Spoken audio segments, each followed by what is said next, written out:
Okay, the first time I had it in A. You're supposed to be in B when you're running the vibratory plow.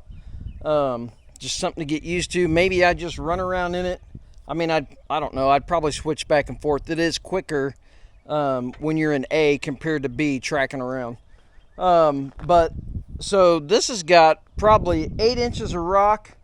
I'm not even going to remotely try to get a shovel in it to show you, but it's probably got easily 6 to 8 inches of rock.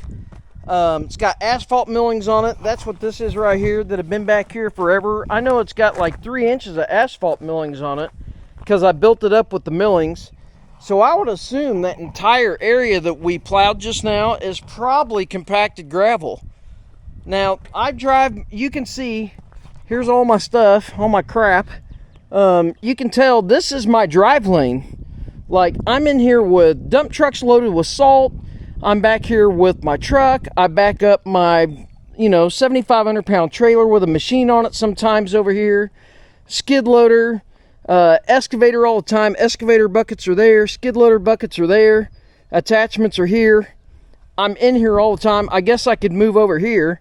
I mean, this is probably absolutely, let's just do that. This is probably absolutely the most traveled area right here. So let's just move over. I've got no utilities back here. I built this place so I know where everything's at. Don't nobody scream saying I need to, they don't see locates or something. There's nothing here to locate.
I'm pretty confident with this area right here. It's hard. This is where I go with all the machines, tractor, hauling, whatever. It doesn't matter. Trucks going around the shop, it's pretty hard.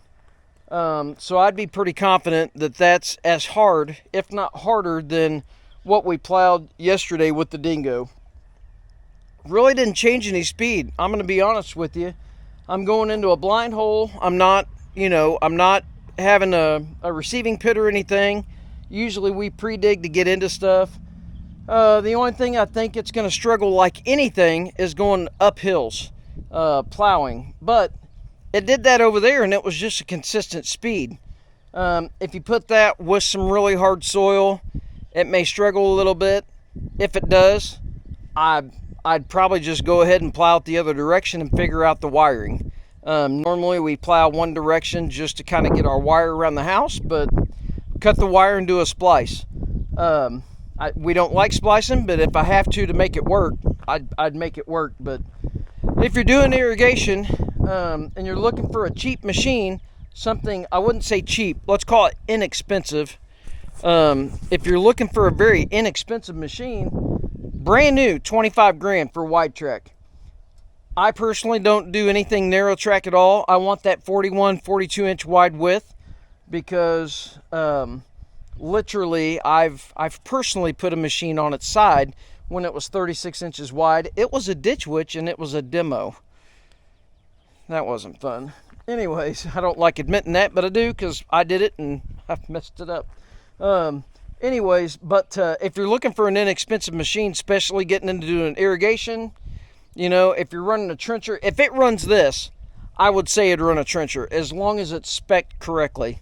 And like I say, I think that this might run it better if we switch out to a different motor, or I know the Toro plows run a little harder on my buddy's ditch witch. They take a little more horsepower to run. So if you run a ditch witch shaker box, it may be better. If I can get my buddies sometime, I'll get it over here and we'll run it on the machine and it may run it a lot better. But anyways, I do like the self-leveling boom. I wish my lines were long enough because hydraulic lines are expensive, but it is what it is. And I was just at the hydraulic shop. That's how it always works. Anyways, I guess, nah, we're not going there. I'd say I guess I could switch the lines or something, but I'll go buy hydraulic lines. Anyways, I do like the little guy. I say little, it's kind of compact, but again, I'm comparing it to the TX1000, but that's because I just had a demo of a TX1000. I can't really compare it to my buddy's Ditch Witch SK1050, not the same animal. But pulling wise, I think this pulls better than the Ditch Witch TX1000.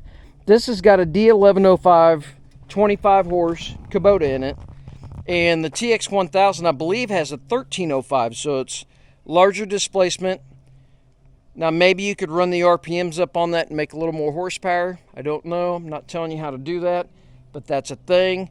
Maybe that could be done, but out of the box, you know, keeping your warranty straight and all that.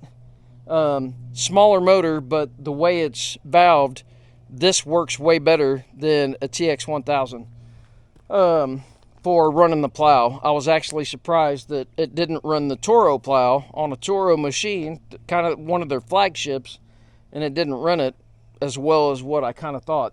I think this runs it just as good, if not better, in some spots. Anyways, I've got the proportioning valve all the way to hydraulics. Like I say, I had it on, I think I had it on B, and then I turn it to A to track around. So, but you can do that while you're running. You could B, you know, plow, and then kick it to A and run.